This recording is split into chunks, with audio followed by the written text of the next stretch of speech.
Telangana style కొత్తిమీర పచ్చడి ఎలా చేయాలో చూపిస్తాను. చిన్న చిన్నగా కట్ చేసుకొని ఇలాగా వాటర్లో అయితే నానబెట్టుకున్నాను మొత్తం డస్ట్ అంతా పోవడానికి. ఇవన్నీ దానికి కావాల్సిన ఇంగ్రీడియంట్స్. మన నూనె అయితే బాగా వేడైంది. దీంట్లో పచ్చిమిరపకాయలు ఎక్కువనే పడతాయి, కారంగా ఉంటుంది కాబట్టి పచ్చిమిరపకాయలు యాడ్ చేస్తాను. కొన్ని ధనియాలు కూడా యాడ్ చేస్తాను. 1 కప్పు నువ్వులు యాడ్ చేస్తున్నాను, తెల్ల నువ్వులు.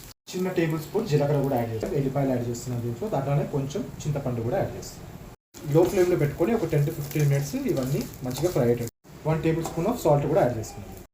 ఈ అన్ని ఇంగ్రీడియంట్స్ తీసి వేరే ప్లేట్లోకి పెట్టుకోవాలి. నూనె అయితే వేడైంది. ఇప్పుడు మనము కడిగి పెట్టుకుని కొత్తిమీర యాడ్ చేస్తాం.